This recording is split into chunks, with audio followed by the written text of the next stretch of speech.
They didn't look back when they pushed her from the wagon. One sharp shove and she was on the frozen ground, clutching her belly as the wheels rolled on without her. The last voice she heard before the trail went quiet was her sister-in-law's. "That child's a curse, just like her." The baby in her belly kicked again, as if in protest, as if reminding her that she wasn't entirely alone. But she was, and the last of the tracks were already filling with frost. Abigail crawled to a log for support, the muscles in her back screaming, one boot torn, the other missing entirely. She had no coat, just a ragged blanket and a broken crutch strapped with twine. She knew what they meant by wolves, not just the four-legged kind. The men who'd come later, searching for strays. The cold-hearted ones who took from the weak and left bones behind. No one would mourn her. No one had mourned her husband when he died in that crooked deal gone wrong. The baby, only 7 months along, was all she had left, and even it was seen as a burden. Her hands trembled. She tried to stand, then collapsed. No food, no fire, no reason. But she was still breathing. And somewhere deep inside, so was something that refused to quit. That's when she saw him, not from a ridge or behind a tree, but walking straight toward her, as if summoned. A tall figure in deep brown deerskin, eyes sharp as obsidian, lips unreadable. A Lakota man. Not a boy. Not a hunter. A man who moved like he was born to lead. She didn't speak. Didn't plead. What was the use? If he meant to finish what her own people started, let him. He knelt beside her without a word, looked at her face, her bruised hands, the swelling curve of her stomach. Then he said one thing, quiet and clear. "You will not die in the way they chose for you." She blinked. "Why would you care?" "Because I do not leave queens in the dirt," he said. And without asking, without hesitation, he lifted her like she already belonged to something greater than betrayal. She didn't even know his name. But the strength in his arms told her she'd just been claimed by something far more dangerous than wolves. Mercy. He didn't ask her questions. He didn't offer a horse or wait for permission. He just carried her, through thickets, across hard earth, over logs she couldn't see in the haze of pain, like he'd made a decision and wouldn't let her change it. Abigail should have struggled. She'd fought for everything in her life. But this wasn't the kind of man who took what wasn't offered. He moved with a calm that demanded trust without force. And something in her, tired, broken but still burning, let go. The cabin wasn't what she expected. It wasn't a camp or a lodge, but something built to last. Logs sealed with care, hide stretched tight across the gaps, smoke rising from a chimney where fire had clearly never stopped burning. He pushed the door open with his shoulder, stepped inside, and laid her gently on a thick bed of furs. She felt the warmth before she realized she was shaking. He stoked the fire, added dried meat to a pot, poured her water, and wrapped a second blanket over her without speaking a word. "Why are you doing this?" she asked hoarsely. "You don't know me." He looked at her finally. "I know what was done to you." "That doesn't make me your responsibility." "No," he agreed, "but it makes you a soul someone gave up on. I don't do that." She stared at the ceiling, chest rising with shallow, uneven breaths. "They said I was too much, too angry, too pregnant, too loud." "That's not too much," he said. "That's just a woman with something left." She swallowed, voice cracking. "And if I didn't want to live anymore?" He leaned close, his tone suddenly iron. "I didn't carry you through wolf trails to ask if you wanted to live. I carried you to show you that you already chose to." Her eyes filled before she could stop them. She turned away, ashamed. He didn't comfort her, didn't offer softness. He just sat nearby, close enough that she could hear his breath, slow even, unshaken. What's your name? She whispered. Chaska, he said. And yours? Abigail. Then sleep, Abigail, he said. When you wake, you'll be warm. And then we'll talk about what comes next. And she did, for the first time in weeks. Because in his silence, in his steady hands, there was something stronger than kindness. It was belief. The next morning, she sat upright before he even stirred the fire. Her back ached, her thighs were sore, but it wasn't pain that woke her. It was the weight of dignity returning. Abigail looked around the cabin. Clean, organized, lived in. There were no chains here, no watchful eyes waiting to shame her. Just warmth, food, and one man who hadn't touched her even once without need. When Chaska returned with water from the stream, she was on her feet, leaning hard on her crutch. You shouldn't be standing yet, he said. It hurts less today. He said nothing, just watched. She reached for the pot and tried to ladle stew into a wooden bowl. Her hands shook. He moved to help. She turned sharply. No. That one word stopped him mid-step. I can serve myself, she added. I need to. He didn't argue. He stepped back and waited. She spilled a little, burned her finger, nearly dropped the bowl, but she did it. She sat on the floor and ate every bite. Why here? She asked between spoonfuls. Why live out here alone? I'm not alone, Chaska said. The mountain keeps company, and I was chief once. She blinked. Chief? Until I chose peace. Some didn't agree. So they cast you out? No, he said. I stepped aside. Leadership isn't control. It's what you protect. I stopped protecting war. She stared at him, as if seeing him for the first time. And now you protect women thrown to wolves? Only the ones who say no and mean it, he replied. She smiled faintly. Is that supposed to scare me? No, he said. It's supposed to show you that your no has value here. That silenced her. She'd never been anywhere her no mattered. Not with her husband, not with his kin, not with the town that locked doors when she passed. She stared into the fire. You said I carry life. What if that life comes too early? What if I can't raise it? Then I raise it with you, Chaska said, or I bury it with you, but I will not walk away. She looked up, tears in her eyes, but steady now. You still don't know me. I know enough, he said. You still have a voice, and wolves only win when it goes silent. And for the first time in her life, her silence wasn't fear. It was strength gathering in her chest. She waited until nightfall to tell him. Not because she was scared, but because it had never felt safe to say it in the light. They sat by the fire, her feet wrapped in fur, her belly rising against the blanket as the baby shifted restlessly. Chaska sat nearby, carving something into a piece of bone with a small obsidian blade. It wasn't the blade that frightened her. It was how calmly he used it, how gentle violence could be in the right hands. He wasn't the father, she said suddenly. Chaska didn't look up. The man I married, she continued. He wasn't the one who gave me this child. Still, he didn't flinch. She wondered if he already knew. He came back from war broken, drank too much, couldn't touch me without anger. I went to the river to think. A stranger found me, one night. He didn't ask. I didn't stop him. Her voice cracked. And I never told anyone, not even my husband.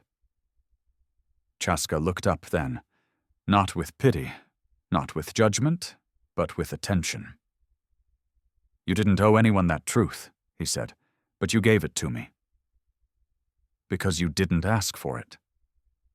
She pulled her shawl tighter. They said I seduced him, that I wanted it, that I brought shame, so they left me in the woods with nothing but this child and a name no one spoke. Chaska set down the bone. Do you believe what they said? Sometimes, she whispered, but less now. He leaned forward. Do you believe the child is yours? Of course, she said, fierce. Then it doesn't matter where he came from. He is yours, and if you choose, he can be mine too. She looked up, startled. You would claim another man's child? I would claim the child of a woman who buried her past alone and is still standing, he said, because blood makes bodies, but courage makes families. She wiped her face, trying not to sob. Why do you keep saying things I never believed I deserved? Because I watched you fight death without a scream, Chaska said, and queens who do that aren't made. They reveal themselves. In that moment, the baby kicked hard. She grabbed his hand and placed it there. He didn't pull away. Neither did she, and neither said a word as something unspoken passed between them and held. He didn't ask her to stay. He didn't speak of names, of bonds, of marriage. He just began building things for two. The next morning, Chaska started adding new beams to the cabin wall. She watched from the fire as he worked in silence, hands calloused, movements purposeful. That wasn't falling apart, she said. Why fix it? Because you'll need more room, he answered. For the baby's bed, for your drying herbs, for whatever you decide is yours here. So this is mine now? She asked. I never said I would stay. I know, he said. That's why I'm building. Not to keep you, but so you'll know you're not kept. She didn't respond right away. She wasn't used to being offered space without condition. Men before had claimed her with rings, with threats, with silence. But this one claimed her with a wall made wider. That afternoon, while he hunted, she limped outside and gathered fallen pine. Not much, just enough for a basket's worth of kindling. When he returned, he noticed but didn't comment. He simply knelt beside her and laid down the game he'd caught. You brought fire, he said. So I brought food. She smiled. That night, as they sat on opposite sides of the hearth, the baby shifted again. Her face twisted with a jolt of pain. He moved fast, kneeling beside her with steady hands. Is it time? No, she gasped. Just early fire, practice. He touched her arm. You're not alone in this. I've always been alone in everything, she said, even with people around me. You're not now. She met his eyes, still damp but unafraid. What if I break? What if I bleed and it's ugly, and I scream and curse and fall apart? Then I will catch you, Chaska said. Every time. Even if I leave later? Even then. And if I stay? Then I will make you a home fit for a queen. Her breath caught, not from fear but from recognition. He wasn't asking to love her. He already did. In how he moved, in what he built, in how he didn't need to name anything to mean everything. She leaned her head against his shoulder. You didn't ask to claim me, she whispered. But I think you did anyway. He nodded. And I think you claimed me back. She heard the wagon before he did. The low rattle of wood and creak of iron wasn't part of the forest's usual rhythm. Abigail stood frozen at the doorway, crutch tight in one hand, breath trapped beneath her ribs. When Chaska stepped out beside her, bow already strung, she didn't need to explain. He saw it in her eyes. Something was coming that didn't belong. The wagon pulled into view like a ghost resurrected. 2 riders, one older woman holding the reins, the other a man too thin to be a threat but not too weak to harm. Her husband's sister and cousin, the same ones who'd left her for the wolves. She gripped the edge of the doorway, grounding herself. Don't, she said to Chaska before he could speak. Let me. They stopped 10 paces from the cabin. The woman spoke first. We heard you were alive. That disappoint you? Abigail replied. We didn't mean for it to go like that." "No," she snapped. "You meant exactly that. You just didn't expect me to walk back out." The man looked around. "You living here? With him?" Chaska stood silent, unmoving. The man sneered. "We came for the child." "No," she said coldly. "You came for what people might say if you leave it behind." "It's not right," the woman muttered. "You raising a half-white baby with an Indian savage." Abigail took one step forward. "This savage carried me when you wouldn't. He warmed my bones while you watched me freeze. He said nothing while I wept, and gave me everything you were too proud to keep." Her voice broke. "He is the father this child needs, and I am the woman you can't break anymore." The man touched the rifle at his hip. Chaska didn't move, but in his stillness was promise. A promise of fire. Of finish. Abigail stepped between them. "You lift that rifle and you'll see how a queen defends her child, with teeth sharpened by every lie you ever told." Silence fell. The man lowered his hand. The woman turned the reins. The wagon rolled back the way it came, empty, unspoken, defeated. Abigail didn't cry. She leaned on her crutch, belly heavy, spirit heavier. Chaska stepped beside her. Didn't touch, didn't speak. She whispered, "That was the last time I ever feared my name." He answered, "Because now it belongs to someone who earned it." It began with a sharp breath that stole her voice, followed by a heat that spread down her spine and into her thighs. Abigail gripped the edge of the bed, knuckles white, breath shallow. "Chaska," she gasped. He was there before she could cry out again, dropping beside her, hands steady. "It's time," she whispered, the words barely escaping. "Too soon? The baby's early." Blood darkened the furs beneath her. She saw it. He saw it. But he didn't flinch. He rolled back the blankets, supported her back, and looked her dead in the eyes. "This child is not dying tonight," he said, "and neither are you."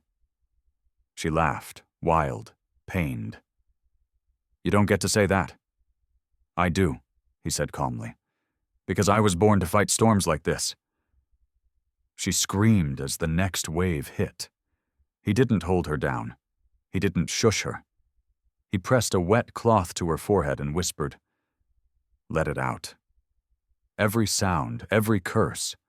You're not breaking, you're delivering." Hours passed in fire and fury. Her body shook, her teeth clattered, her voice broke. Blood, so much blood. "I can't do this," she wept. "Yes," he said, "because you already are." When the child came, it wasn't with a cry. It was with silence, a terrifying stillness. Abigail's head fell back, her eyes wide. "Why isn't he crying?" Chaska didn't speak. He turned the baby, cleared its mouth with his fingers, rubbed its chest. Nothing.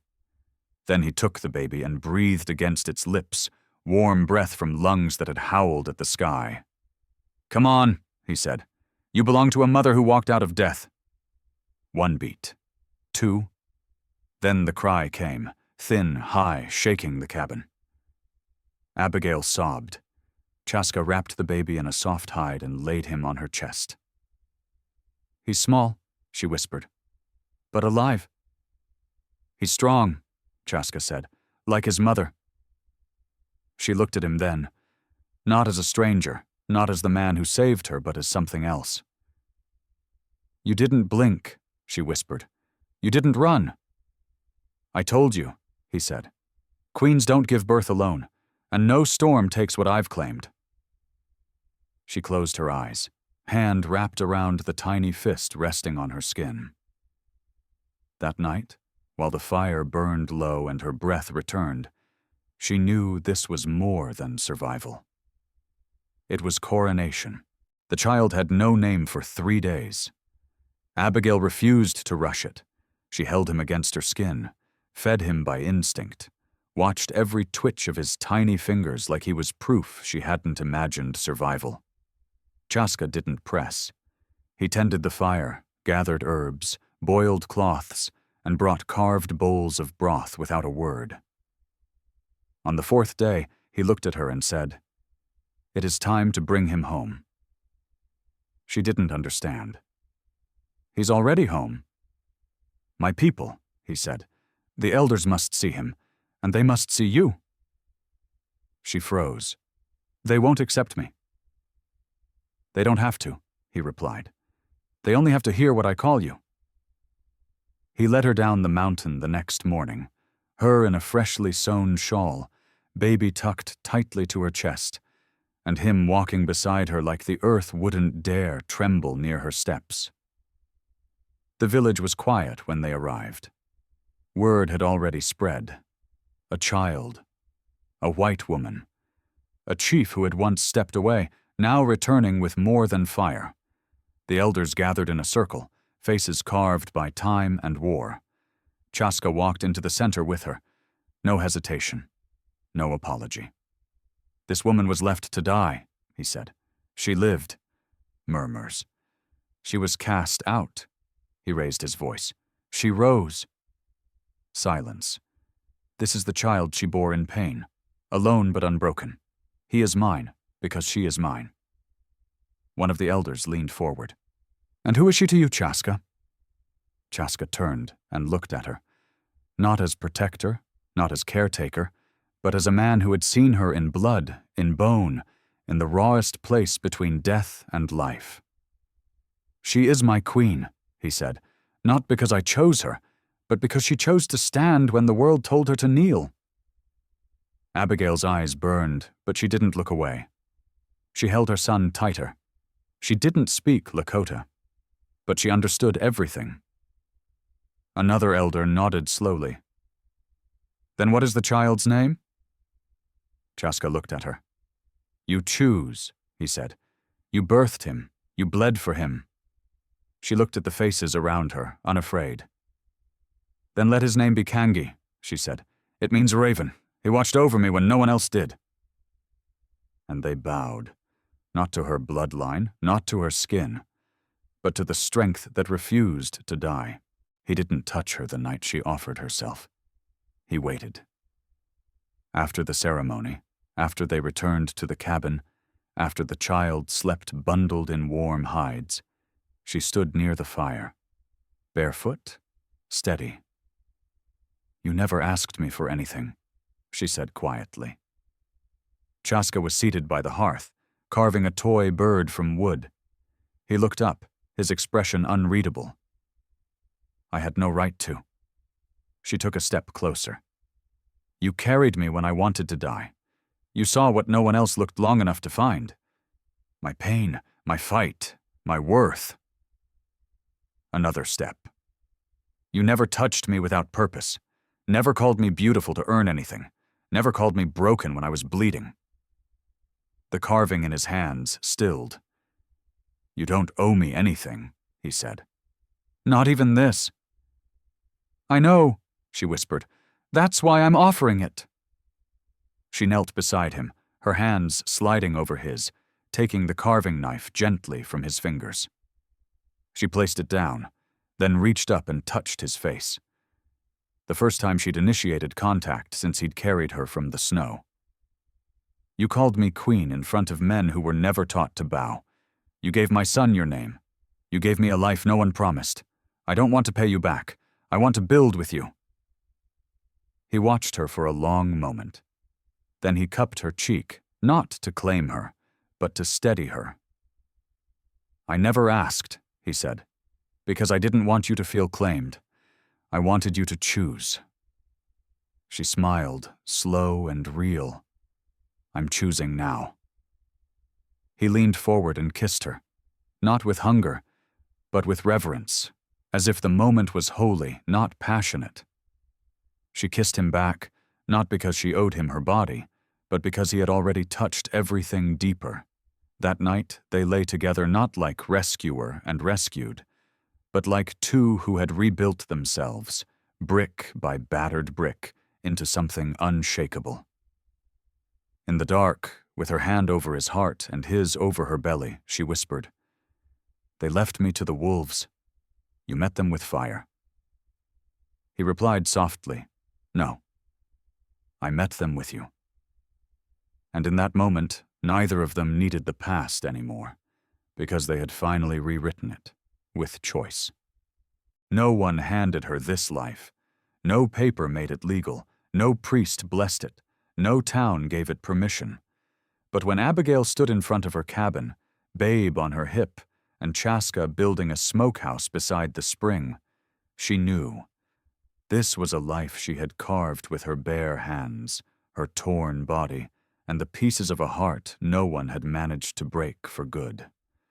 The baby cooed, tiny fingers wrapped around her braid. She pressed a kiss to his head and looked at the man who had once found her bleeding in the snow and said nothing except, "You will not die this way." He hadn't saved her. He'd held space for her to save herself. People from the village came now, not many, not fast. But they came. Women with children, traders with skins, one young girl who asked, "Did you really walk out of the woods alone?" Abigail had smiled and said, "No." I crawled. Then I stood. Then I walked. The girl beamed. The stories traveled. Some said the chief had taken in a settler girl because of beauty. Others whispered it was medicine. But those who had seen her, who had heard the sharp edge in her voice when she spoke truth without apology, knew the real reason. She was a woman who had nothing left to lose. And in that, she had become unstoppable. Chaska carved her a new pendant that spring. Not a ring, not a token. A small piece of red jasper with a raven etched in its center. "To match our son," he'd said. She wore it every day, not because it made her his, but because it reminded her of who she'd become. One evening, as she sat by the fire and rocked Kangi to sleep, Chaska knelt beside her and said, "I've seen warriors walk through blood and never blink. But you walked through silence and came out singing." She looked at him. Tears soft now, not heavy. "And you waited for me to find the words." "I only ever waited for you to know they were yours," he said. She leaned into him, sun between them, fire glowing low.